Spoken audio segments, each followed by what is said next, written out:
جس کو باقاعدہ طور پہ یہ عہدہ اور یہ منصب دیا جاتا ہے، اعتباری ہوتا ہے. ہاں، جب تک ہم نے مانا سردار ہے، جس دن ہم نے اتار دیا سرداری گئی. اب یہ جو ہوتے ہیں جتنے بھی پولیٹکس ہیں، جتنے نیتا عہدیدار منصبدار، یہاں تک کہ ہمارے دین میں بھی مذہب میں بھی، آج ہم امام جماعت ہیں، امام جمعہ ہے، لوگوں نے اعتبار کیا ہے، مانا ہے، ٹھیک، کل کو مسئلے سے دور کر دے، گئی امامت ہے نا. آج کوئی پی ایم ہے، کوئی سی ایم ہے، کوئی ڈی ایم ہے، کوئی کچھ ہے، کوئی کچھ ہے، ٹھیک. یہ ریاستیں ساری اعتباری ہیں، ہم نے مانا ہے، ہم نے تسلیم کیا ہے، ہم نے دیا ہے. تو جب تک اعتبار ہے، جب تک منصب ہے، حکومت ہے، ریاست ہے. جس دن اعتبار ختم، بات سب اعتبار کو ہوتی. میں کہہ رہا ہوں کہ اچھے بہترین مہنگے سے مہنگے اچھے سے اچھے آپ کاغذ لائیے، 200 500 1000 جتنے کی بھی نوٹ ہیں، نوٹ کے اندازے کا کاٹ کے آپ لے کے جائیے اسی کاغذ کو کسی دکان پہ کہ بھائی اتنے کی فلاں چیز دے دیجیے، اور وہ آپ کاغذ دیجیے. اگر دکاندار لیتا ہے مار کے بھگا دے گا. کیوں ہے؟ اعتبار نہیں ہے اس کا. ہاں، بات سب اعتبار کی ہے. یہ کاغذ جس کو ہم نوٹ کہتے ہیں، ہم نے اس کو اعتبار کیا، اس کو مانا ہے، تسلیم کیا ہے، ہم نے اس کو ارزش دی ہے، ہم نے تسلیم کیا تو ہے. جو کاغذ آپ لے کے گئے اس کو کوئی نوٹ تسلیم نہیں کرتا، اس لیے نہیں لے رہا ہے، اور اس کو اس لیے لے رہا ہے کہ اس کو تسلیم کیا گیا، اس کو اعتبار دیا. تو اعتباری چیزیں اسی وقت تک اپنے مقام پر باقی رہتی ہیں جب تک اعتبار رہتا ہے. ہمارے مودی صاحب نے اعلان کر دیا رات میں آ کر کے کہ فلاں تاریخ کو فلاں وقت سے جتنے بھی 1000 کے اور 500 کے نوٹ ہیں وہ سب کاغذ کے ٹکڑے ختم ہو گئے. لو بھائی، دوسرے دن سے کوئی لے نہیں رہا ہے. نوٹ تو وہی تھا نا، یہ کچھ بدل گیا تھا، کچھ تبدیلی آ گئی تھی نا. جس کے اعتبار سے اس کی ارزش اور قیمت تھی، اس نے اعتبار ہٹا لیا، اس کی قدر و قیمت ختم ہو گئی. تو یہ اعتباری چیز ہے. تو ایک حاکمیت اعتباری ہوتی ہے، ایک ریاست اعتباری ہوتی ہے جو اعتبار پہ چلتی ہے. مانو تو ہے، نہ مانو تو نہیں، یا جب تک ہم نے اعتبار دیا ہے تب تک رہے. جس دن اعتبار ختم اس دن ریاست ختم. یہ ریاست حقیقی کیا ہے؟ گشادہ. آپ اپنے سینے کو، ظرف کو اتنا وسیع بنائیے، اپنے سینے کو اتنا گشادہ کیجئے کہ آپ کی ریاست حقیقی ہر دل پہ، حتیٰ جو تخت پہ بیٹھا ہوا ہے وہ بھی آپ کی ریاست کو تسلیم کرے گا. آپ حقیقی حاکم بننا چاہے، اعتباری حاکم نہ بنو یار. اعتباری حاکم نہ بنو، حقیقی حاکم بنو. گشادہ، سینے کو گشادہ کرو، ہر شخص تمہاری عزت کرے گا، احترام کرے گا، سر پہ بٹھائے گا. اب وہ چوڑا نہیں، ظرفیت ایسی بناؤ اپنی. الم نشرح لک صدرک، اور یہ وسعت قلب اتنی اہمیت رکھتی ہے کہ اللہ نے اپنے نبی کو ہر نعمت سے نوازا، لیکن سعت صدر اتنی عظیم نعمت کہ خود پیغمبر خدا سے تقاضا کر رہے ہیں، درخواست کر رہے ہیں، خدایا میرے سینے کو گشادہ کر دے. ریاست کے لیے کیا ہے؟ سینے کا گشادہ ہونا ضروری ہے. ہزاروں طریقے کے حالات سے گزرنا پڑتا ہے. دل اگر وسیع نہ ہو، تنگ دلی کے ذریعے سے اس کی ریاست چلی جائے گی، نہیں برداشت کر پائے گا کسی چیز کو. اس طرح صدر نہ ہوتی پیغمبر میں، اگر یہ برداشت نہ کرتے تمام تکالیف کو، مشکلات کو، ہر طریقے کے اعتراض کو، الزام کو، کیا ہوتا نتیجہ؟ کیا ہوتا؟ دین اسلام آج ہوتا ہم تک. کہنے کا مطلب یہ ہے کہ چلیں آلت الریاسہ، کہنے کی سرداری کی اور حاکمیت کی کرسی ہے نا، اس کا وسیلہ، اس کا ذریعہ سعت الصدر، سینے کی وسعت ہے، سینے کا گشادہ ہونا ہے. سینے کے گشادہ ہونے سے مراد کہ انسان کے اندر کیا ہے، صبر و تحمل کی، شکیبائی کی، سمجھ رہے ہیں، مشکلات اور پریشانیوں کو برداشت کرنے کی طاقت ہو. یہ ایسا سماج میں جی رہے ہیں، معاشرے میں جی رہے، ہزاروں قسم کے، ہزاروں مزاج کے لوگ ہیں.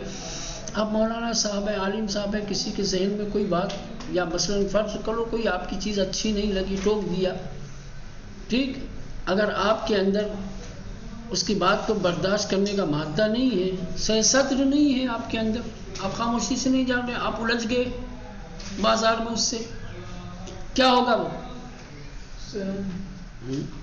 اس کی نگاہ سے تو آپ گرے ہو، دیکھنے والوں کی نگاہ سے بھی گر جاؤ گے.